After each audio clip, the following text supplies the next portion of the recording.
사랑하는 믿음의 성도 여러분, 오늘 함께 떠날 믿음의 여정은 누가복음 8장 26절에서 39절까지의 말씀입니다. 오늘 말씀의 제목은 집으로입니다. 2002년엔가 김정양 감독이 발표한 집으로라는 영화가 있었습니다. 7살 차도남인 상우와 77세 연세의 외할머니가 겪는 에피소드를 다큐멘터리 형식으로 영화를 찍었죠. 그 제목이 집으로였습니다. 우리는 이 땅에 살면서 집이라는 의미를 정확히 알고 있죠. 헬라어로는 오이코스죠. 집이라는 의미는 우리에게 쉼과 안식과 평안을 주는 장소요, 우리의 마음의 고향 같은 곳입니다. 우리는 성경을 보다가 본향이라는 단어를 어렵지 않게 찾게 되죠. 그 본향의 의미를 히브리서 기자는 11장에 이렇게 정의합니다. NIV 성경에서는 본향을 홈랜드라고 하죠. 즉 우리가 돌아갈 곳을 이야기합니다. 우리는 말씀을 보면서 우리의 이 땅의 삶이 거쳐 지나가는 과정의 삶임을 압니다. 즉 우리는 이 땅에 보내진 자들의 삶을 살죠. 그리고 하나님께서 약속한 본향, 하나님 나라를 우리는 소망하면서 이 땅의 삶을 삽니다. 지금 예수님께서 한 광인을 만나죠. 그리고 그 광인을 고치십니다. 예수님의 놀라운 사랑을 경험하고 자신의 그 처지에서 회복의 역사를 몸으로 체득한 그 광인이 예수님을 따라가길 원합니다. 하지만 예수님은 이 광인에게 집으로 돌아가라는 명령을 하시죠. 그리고 놀라운 사명을 그에게 맡깁니다. 오늘 보는 본문의 내용입니다. 우리는 오늘 이 말씀을 통해서 집이라는 의미가 과연 우리의 믿음의 여정을 가는 데 있어서 어떤 의미고, 예수님은 어떤 의미에서 그 고침받은 광인을 집으로 돌아가라고 말씀하셨는지 그 의미를 살펴본다면 우리의 삶 또한 그 집이 우리에게 다가오는 느낌이 아마 새로워질 겁니다. 오늘 이 말씀을 통해서 한 주의 삶의 영양식을 얻기를 바라면서 오늘 말씀을 시작하도록 하겠습니다. 우리는 지난 시간에 베드로전서 1장의 말씀을 통해 썩지 아니할시라는 주제의 말씀을 보고 들었습니다. 어떤 내용이었던가요? 이 땅의 삶이 풀과 같고 이 땅에서 누리는 그 수많은 영광과 명예가 그 풀의 꽃과 같답니다. 즉 풀은 시들고 꽃은 떨어진다고 성경은 정의하고 있죠. 그렇습니다. 우리의 이 땅의 잠시의 삶 또한 많은 영광을 추구하지만 그 모든 것이 풀과 풀의 꽃과 같아서 시들고 떨어지는 그와 같은 결과를 피해가기 어렵다는 겁니다. 그 모습을 솔로몬은 전도서에 헛되고 헛되며 헛되고 헛되니 모든 것이 헛되다라는 정의를 통해 인생의 덧없음을 정의하고 있죠. 그런데 이 덧없고 허무한 인생을 하나님께서는 바꾸길 원하셨습니다. 그래서 우리에게 두 가지를 약속하시죠. 바로 하나님의 본질인 사랑을 무한으로 우리에게 주시겠답니다. 그리고 그 사랑에 대한 확증으로 우리에게 영원한 생명을 약속하시죠. 그 대목을 가장 정확하게 정의한 성경 구절은 요한복음 3장 16절입니다. 하나님이 세상을 이처럼 사랑하사 독생자를 주셨으니 이는 저를 믿는 자마다 멸망치 않고 영생을 얻게 하심이라는 약속을 통해 우리에게 허무한 인생을 영원한 생명으로 보장하시죠. 믿음의 성도 여러분, 우리의 삶 얼마든지 바뀔 수 있습니다. 하루의 삶의 의미를 모르고 우리는 이 삶을 허비하듯이 살다가 어느 순간에 허무함을 느낄 수 있는 게 우리의 연약함이죠. 하지만 하나님께서는 우리를 사랑하셔서 독생자를 내어주심을 통해 우리에게 영원한 생명을 보장하셨던 겁니다. 이처럼 우리의 삶은 어쩌면 주님을 알지 못하는 자의 삶은 영원한 허무 속에 헤매다가 무가치한 삶을 육체의 마감을 통해 그 끝을 맞게 되는 것입니다. 하나님께서는 우리에게 영원한 생명을 약속하셨죠. 그 생명을 주시기 위해 이 땅의 삶을 살기에 오신 분이 예수 그리스도심을 우리의 마음속에 새기고 하루하루의 삶 가운데서도 그분이 주시는 놀라운 희생의 의미를 깨닫고 그 은혜를 마음속에 새긴다면 우리의 삶은 넉넉히 의미 있고 가치 있는 삶으로 바뀌고 우리가 가고자 하는 그 본향이 보이는 그 역사적인 순간을 우리 개개인이 맞을 수 있는 것이 우리의 영적인 삶입니다. 오늘 주일 예배를 통해 하나님은 또 우리에게 귀한 말씀을 주길 원하십니다. 그 귀한 말씀의 내용은 누가복음 8장에 기록이 되어 있죠. 오늘 이 본문 말씀을 통해서 설교 제목처럼 집으로가 보이고 집에 가서 행해야 될 우리의 사명이 무엇인지를 깨닫는다면 우리의 삶의 의미는 달라질 수 있습니다. 오늘 본문은 이렇게 시작하고 있죠. 누가복음 8장 26절의 기록입니다. 갈릴리 맞은편 거라사인의 땅에 이르러 오늘 본문은 이렇게 시작하죠. 이 본문 내용을 이해하기 위해서는 우리는 장소적, 시대적 시간을 정확하게 음미해 볼 필요가 있습니다. 이 장소는 갈릴리 호수를 배경으로 하고 있죠. 이 갈릴리 호수는 우리에게 있어서 믿음의 여정을 가는 한 배경이 되고 터전이 될 겁니다. 예수님께서도 사역의 3분의 2 이상을 갈릴리 호수를 중심으로 행하신 걸 보면 아마 성경적으로나 영적으로나 우리는 이 갈릴리 호수에 대한 의미를 깊게 새겨봐야 됩니다. 오늘 배경은 갈릴리 호수죠.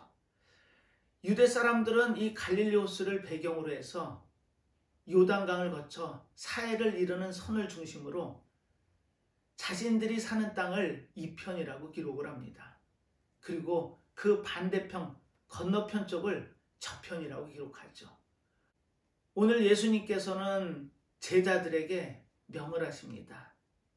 이 갈릴리 호수 저편으로 가자고.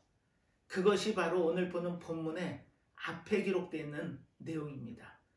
그 내용이 뒤에 있는 내용과 연관이 있기 때문에 그 내용을 잠시 살펴보고 오늘 본문을 증거하도록 하겠습니다. 예수님께서는 하루는 제자들에게 명을 하십니다. 호수 저편으로 건너가자고. 제자들은 예수님의 명을 따라 배에 오르죠. 그리고 예수님은 지친 몸을 고물에 대고 잠이 드시죠. 그런데 그 뒤에 광풍이 붑니다. 사실 이 갈릴리 호수는 대라고 하는 지중해 해수면보다 200m 아래에 있는 호수입니다. 그리고 주위를 높은 산들과 골짜기가 둘르고 있죠. 그러다 보니 갑자기 광풍이 불 때가 종종 있습니다. 예수님의 일행을 태운 배가 그 갈릴리 호수를 건너가고 있을 때 광풍이 불죠. 우리의 삶과 같습니다. 항상 평안할 것만 같은 그 호수의 모습처럼 우리의 인생은 평안할 것 같습니다. 하지만 군데군데 광풍을 통해 풍랑이 있는 그와 같은 삶 또한 맞이할 수밖에 없는 게 우리의 운명일 수 있죠. 제자들은 그 광풍을 통해 풍랑이 일고 그 호수물이 배 안으로 찾아 걱정이 앞섭니다. 그리고 예수님을 깨우죠. 주여 주여 우리가 죽겠나이다. 그때 예수님은 눈을 뜨시고 그들이 믿음이 약함을 책망을 하시죠. 그리고 명하셔서 그 풍랑을 잔잔케 하십니다. 제자들의 놀라움은 이루 말할 수 없죠. 어떤 분이시길래 그분의 말 한마디에 풍랑이 잠잠해지고 우리의 길이 열리는지를 아마 두려운 마음으로 볼 수 있었을 겁니다.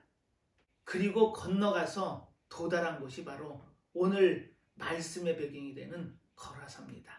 사실 공간복음에는 이 모든 역사의 기록이 증언으로 남겨져 있죠. 마태, 마가, 누가복음에 다 등장하는 내용이 오늘 본문의 내용입니다. 항상 우리는 성경의 말씀을 볼 때 그 병행 구절이 있는 성경은 반드시 찾아보셔야 됩니다. 시간이 되시면 마태, 마가복음에 있는 동일한 역사가 기록이 되어 있는 그 내용을 살펴본다면 아마 이 본문의 내용을 이해하는 데 큰 도움이 될 겁니다. 예수님께서는 왜 어느 날 갑자기 호수 저편으로 가자고 하셨을까요? 한 인물을 만나기를 원하셨습니다. 성경의 기록으로는 그 자를 귀신 들린 자라고 기록을 하죠. 그리고 마태복음에는 그 귀신 들린 자가 둘로 기록이 됩니다. 하지만 마가복음과 오늘 보는 누가복음의 내용에는 그 귀신 들린 자가 한 명으로 기록이 되어 있죠. 그래서 성경학자들은 이 내용을 혹시 다른 배경을 갖고 있지 않나 할 수도 있다라는 이론을 냅니다. 그렇지만 이 본문은 정확하게 같은 내용입니다. 마태가 썼던 2명의 귀신 들린 자 중에 오늘 예수님과 대화를 나누고 더 심한 귀신에 들렸던 한 인물을 조명하는 마가, 누가의 시선이라면 한 명으로 기록을 해도 내용을 이해하는데 무방할 것 같습니다. 예수님께서는 하루는 갈릴리 호수 저편으로 가자고 말씀을 하시죠. 그 저편에 도달한 예수님의 장소적 배경은 거라사입니다. 마태는 이 지역을 가다라 성읍이라고 기록을 했고 마가는 데가블리라고 기록을 합니다. 그리고 오늘 누가는 거라사라고 기록을 하고 있죠. 그렇다면 이 세 지역이 다른 지역일까요? 그렇지는 않습니다. 구약 성경에는 길르앗 지방이라고 하죠. 그 길르앗 지방을 헬라 제국의 알렉산더 대왕이 점령을 합니다. 다니엘서에 보면 큰 신상이 나오죠. 그 신상을 통해서 다니엘이 해석한 나라는 4나라입니다. 바벨론, 페르시아, 헬라, 로마죠.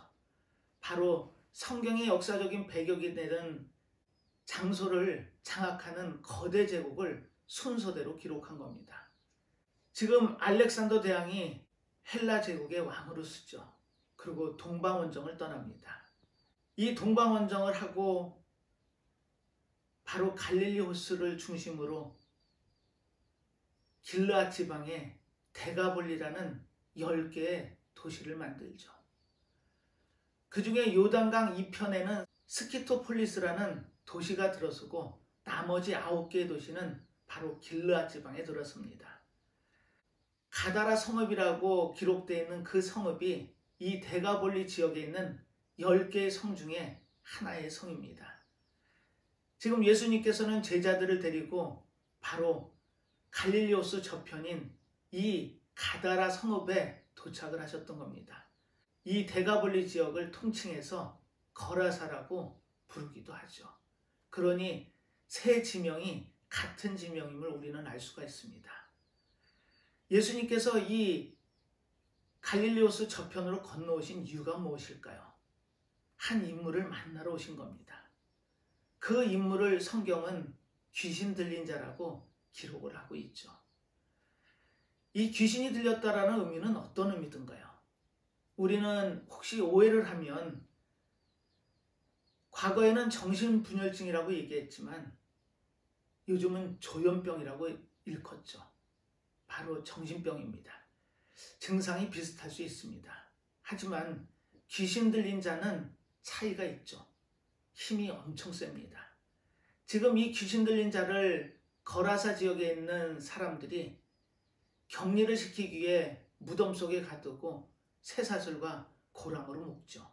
하지만 그것도 그 광인을 묶을 수는 없습니다. 귀신을 통해 그 쇠사슬과 고랑을 끊고 광야로 내몰리기도 했던 거죠. 이 광인이 예수님을 만납니다.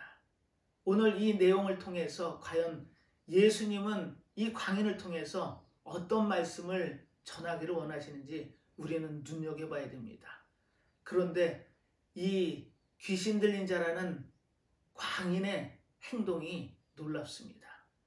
예수님을 보자마자 달려내려와 엎드려 절하면서 이렇게 고백을 합니다. 지극히 높으신 하나님의 아들 예수여. 성경 어디에도 귀신 들린 자가 먼저 달려나와 이렇게 고백하는 예는 없습니다. 바로 이 장면이 유일하죠. 그런데 그 광인은 예수님을 알아봅니다. 그리고 때가 아직 이르지 않았는데 왜 나를 괴롭게 하냐고 고백을 하죠. 사실 그 부분은 좀 깊이 있는 의미 해석이 필요합니다.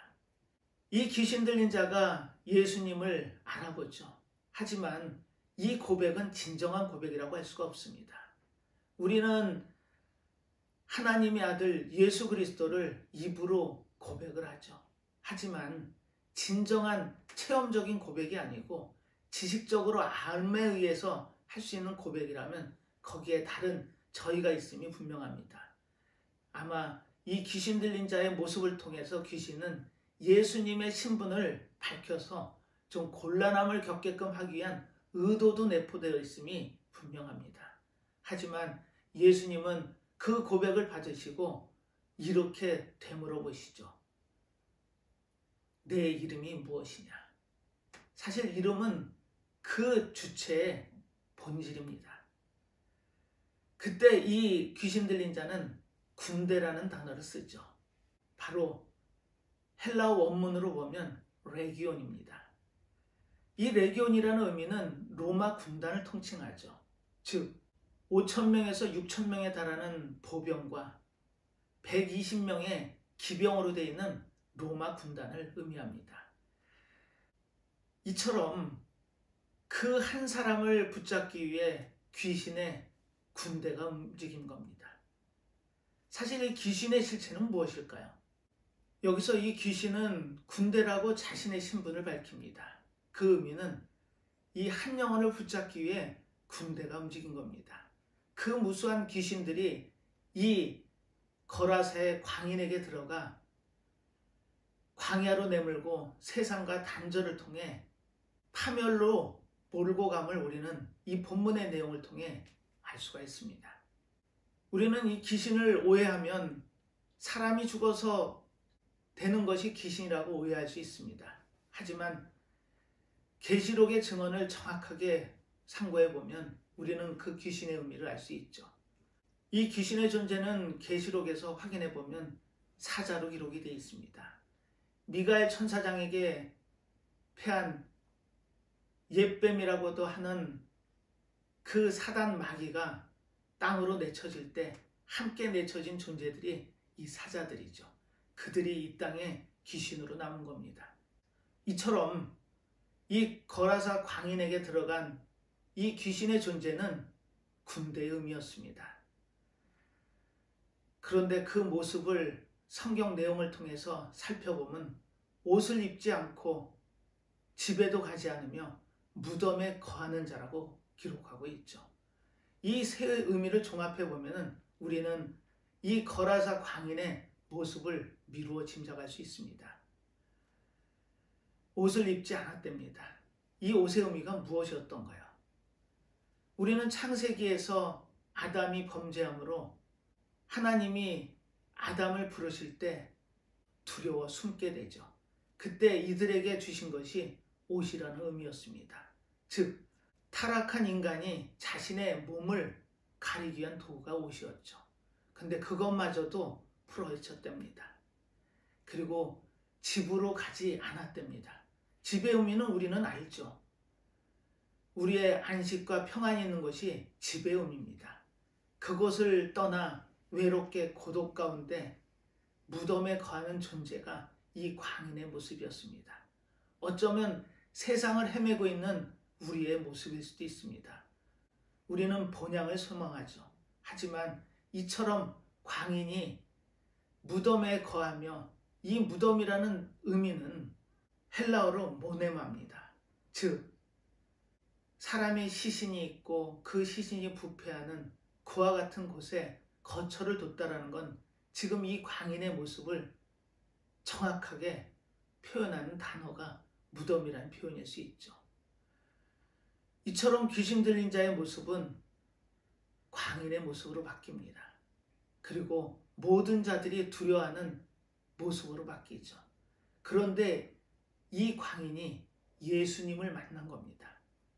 그 예수님이 만나서 어떤 역사를 통해 어떤 결과를 행하시는지를 우리가 보고 발견한다면 예수님이 제자들을 독려해서 호수 저편으로 건너가신 이유로 알게 될 겁니다. 오늘 본문의 내용입니다. 예수를 보고 부르짖으며 그 앞에 엎드려 큰 소리로 불러 가로되 지극히 높으신 하나님의 아들 예수여, 나와 당신과 무슨 상관이 있나이까? 당신께 구하오니 나를 괴롭게 마옵소서 하니. 이렇게 기록이 되어 있습니다.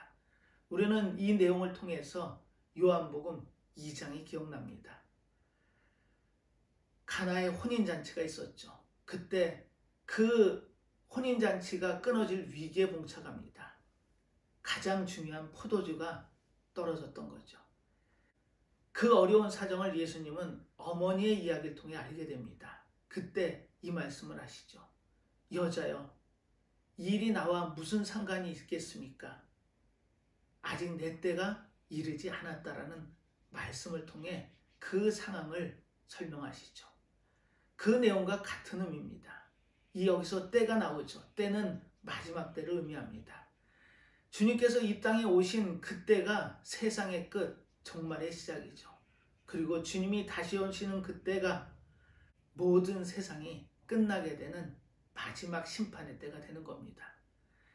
그래서 에베소 5장 16절에는 이렇게 고백하죠.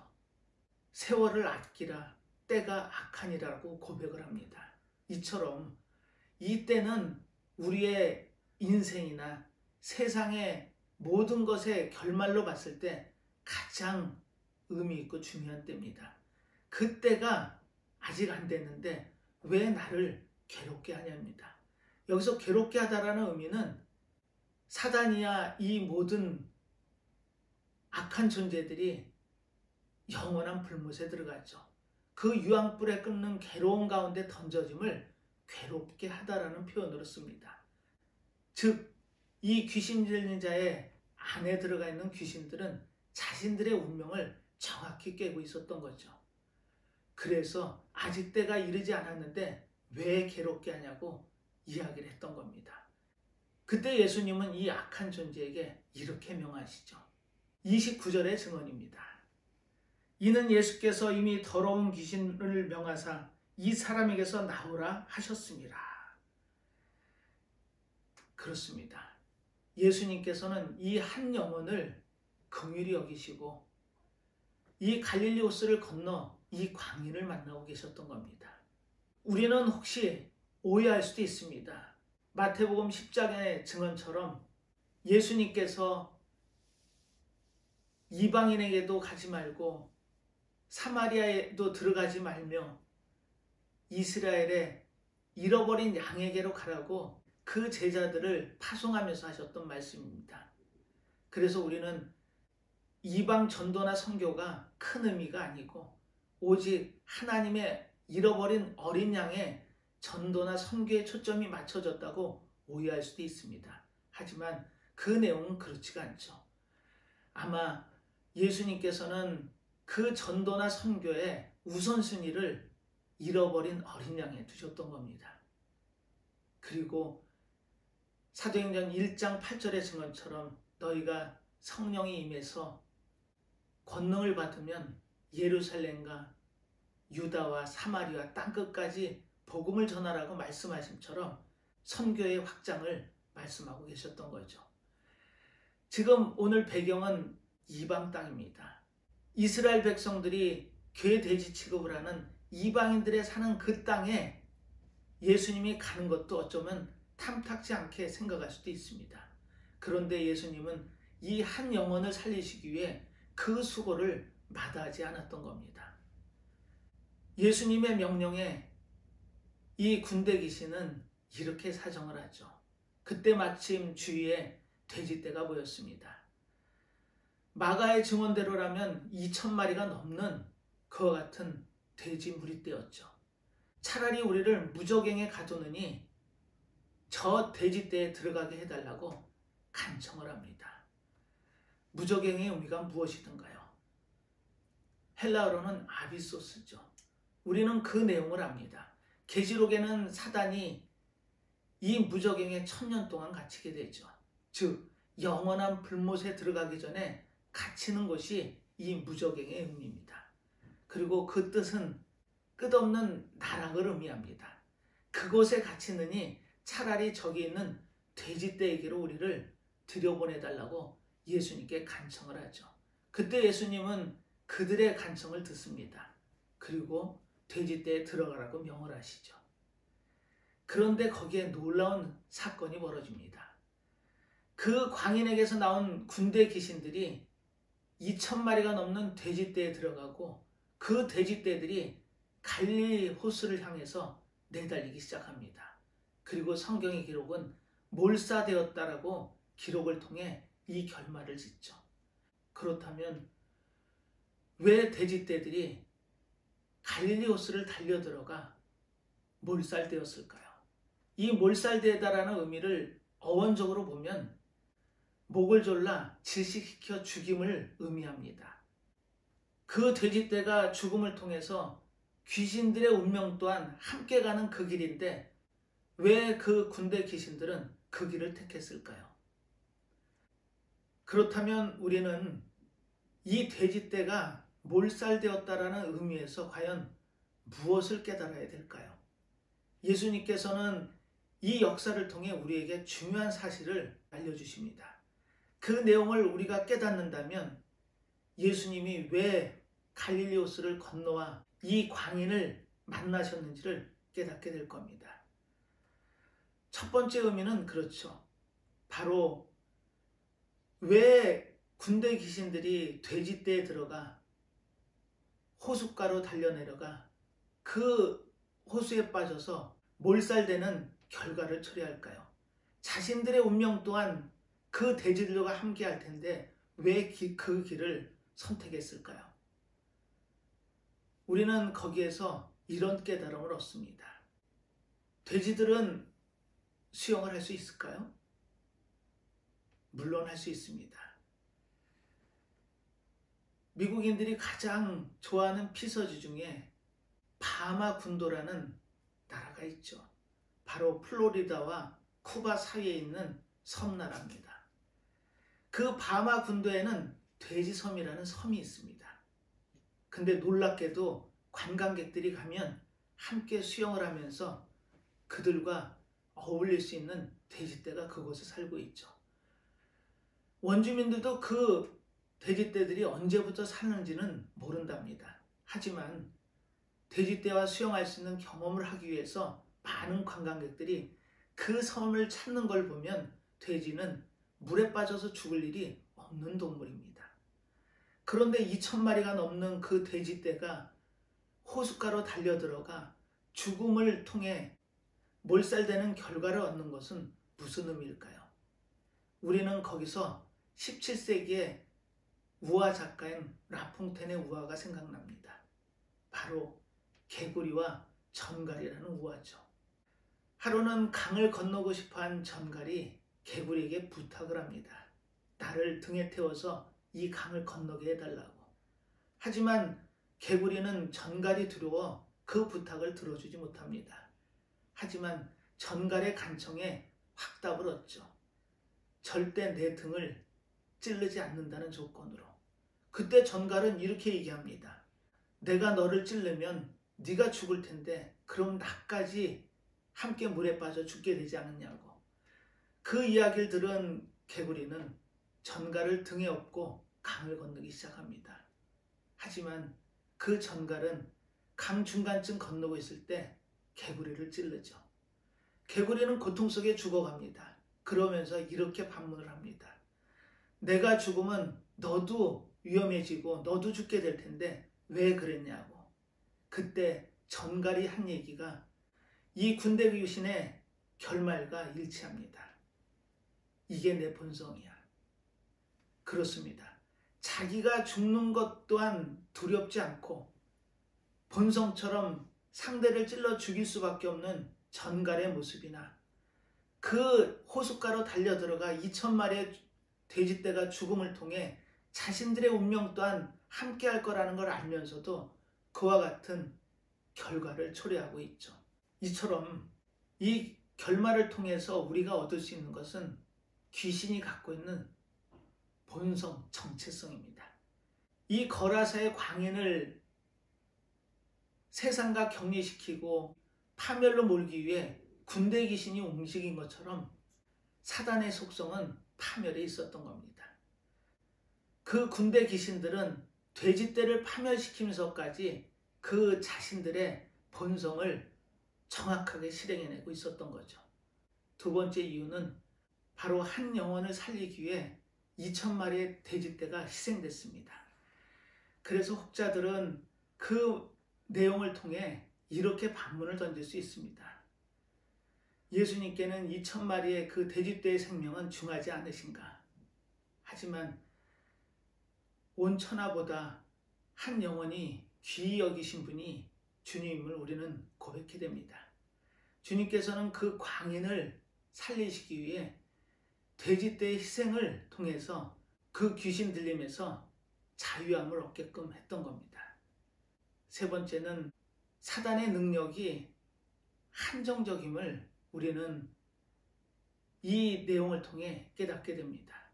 사단의 그 능력이 궁극적이지 않다라는 의미죠. 우리는 욥기서에서 그 의미를 압니다. 욥이 어떤 인물이든가요. 순전하며 정직하고 하나님을 경외하며 악에서 떠난 자랍니다. 하지만 사단은 도전을 하죠.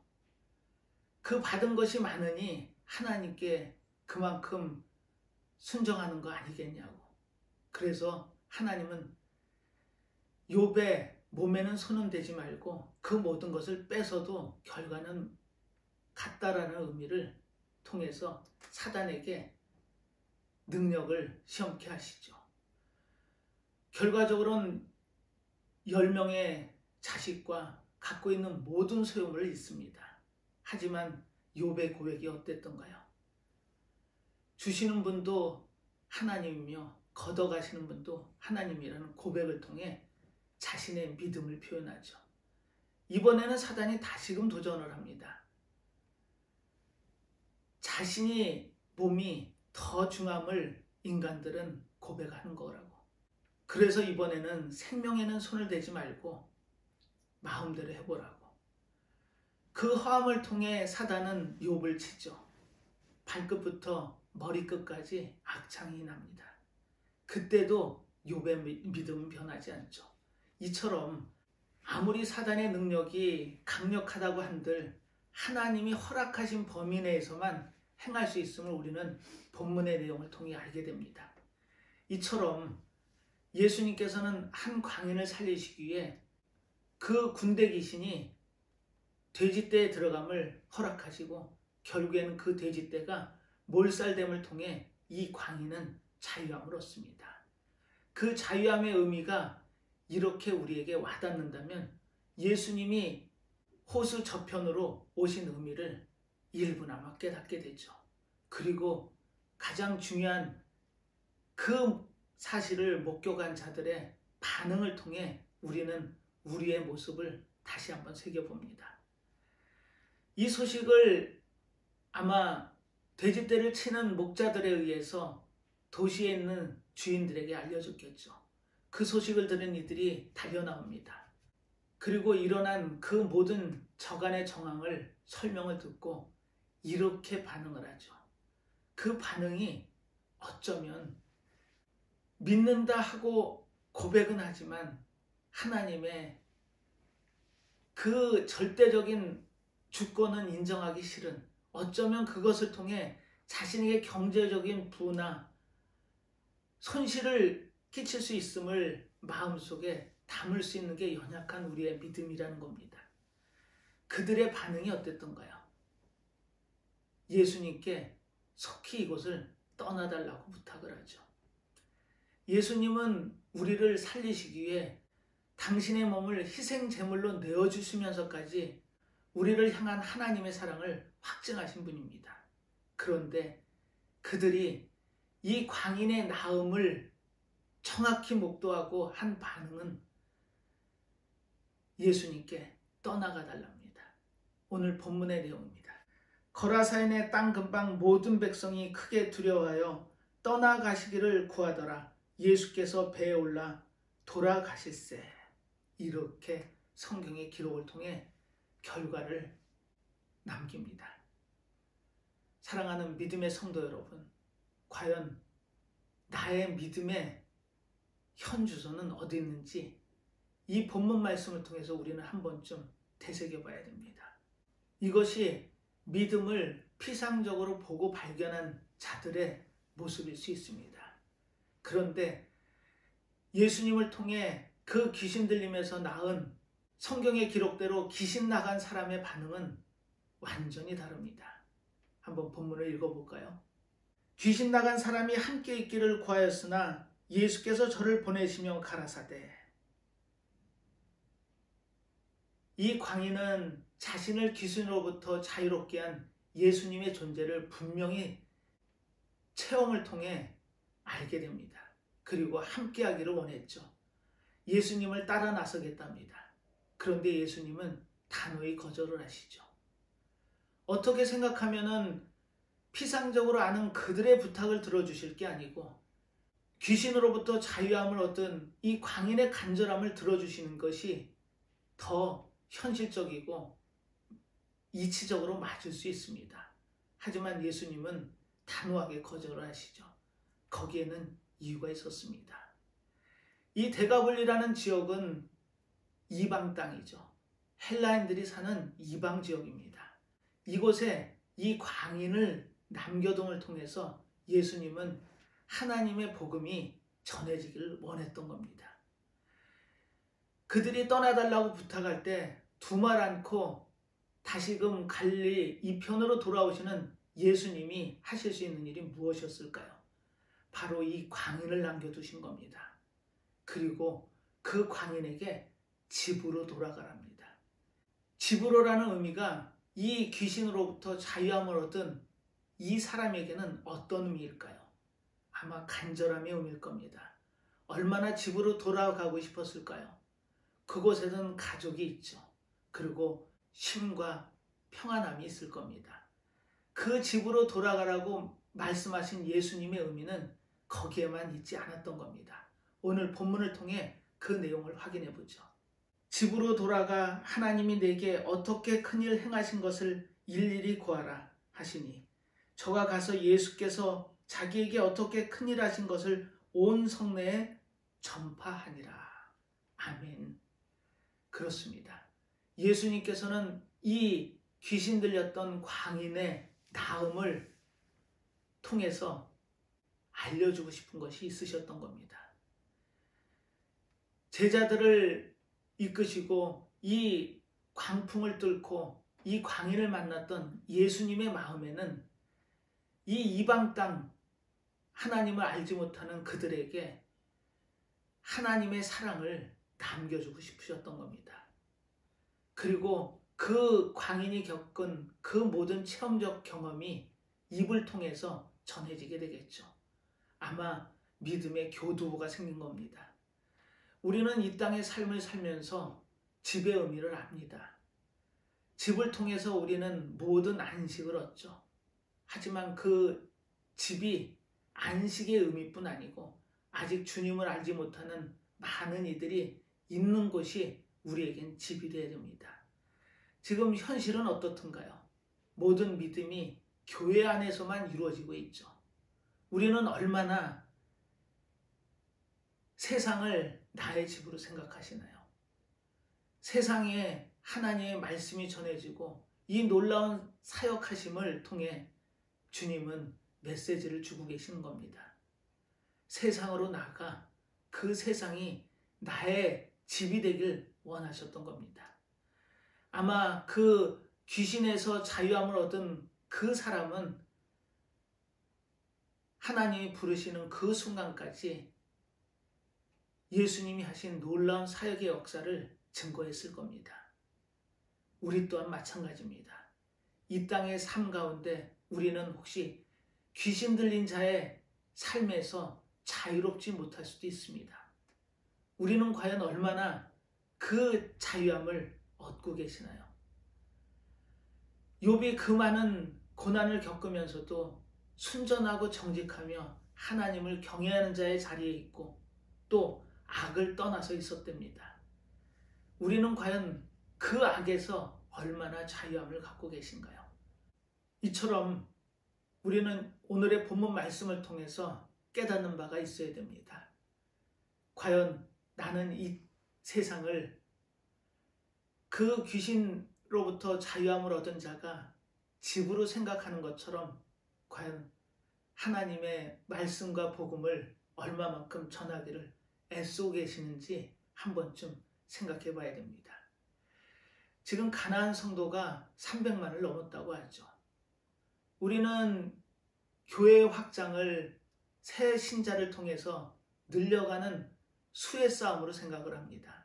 하지만 하나님을 믿는다 고백하지만 예배에 실패한 교회에 나오지 않는 그와 같은 가나안 성도는 또 우리에게는 어떤 의미인가요? 우리는 그 광인이 보내지는 것처럼 집으로 오이코스로 향해야 됩니다. 이 땅을 하나님의 말씀을 전할 수 있는 집으로 생각한다면 우리가 가 있는 곳이 안식이 있고 평안이 있는 집이 되는 것입니다. 예수님은 오늘 주일 예배를 통해 이 말씀을 하고 싶으셨던 겁니다. 거라사의 귀신 들린 자를 세움을 통해 자유함을 통해 그 체험이 집으로 전해지길 원하고 계셨던 겁니다. 사랑하는 믿음의 성도 여러분, 이 땅의 삶을 살면서 우리는 아마 곳곳에서 어려움을 만나고 이와 같은 수많은 사단과 귀신의 도전을 받을 겁니다. 그 도전 가운데 메인 몸이 되는 그와 같은 우를 범하지 마시고 또한 전갈을 등에 업고 강을 건너는 그 모습처럼 우리의 등에 그 악한 세력을 얹고 가는 그와 같은 삶에서 자유함을 얻어야 됩니다. 그리고 이 땅의 모든 삶이 집으로 향할 수 있는 그와 같은 마음으로 이 땅의 삶을 산다면 세상을 우리 모두가 집으로 여기고 그 쉼과 평안함을 전하며 하나님을 증거할 수 있는 삶을 산다면 이 땅이 집으로가 되는 겁니다. 우리가 가고자 하는 본향을 마음속에 새기고 이 땅이, 이 세상이 집으로 와닿는다면 우리의 삶 또한 달라질 수 있는 겁니다. 하루하루의 삶 가운데 하나님의 말씀을 전할 수 있는 집으로 향하는 그 사명을 온전히 감당해내는 우리의 삶이 되기를 간절히 축원하면서 오늘 말씀을 마무리하도록 하겠습니다. 기도하겠습니다. 사랑과 은혜가 많으신 하나님 아버지, 오늘도 저희에게 말씀을 통해 놀라운 하나님의 사랑을 전하십니다. 그 사랑을 통해 귀신 들린 자의 그 모습이 바뀌고 그 자신이 체험한 것을 온 땅의 전함을 통해 하나님이 복음이 전파되는 귀한 역사를 우리는 말씀을 통해 깨닫게 하셨습니다. 저희들의 삶 또한 집으로 향할 수 있는 안식과 평안을 허락하시고 이 세상에 하나님의 복음을 온전히 전할 수 있는 믿음의 삶을 살기를 간절히 소원합니다. 저희들이 한 이 놀라운 은혜의 체험을 마음속에 새기고 이 땅의 삶 가운데 그 모든 것을 이겨내며 많은 이들에게 주님을 증거할 수 있는 삶을 살기를 간절히 소원하고 바라며 모든 말씀 예수님의 이름으로 기도드리옵나이다. 아멘.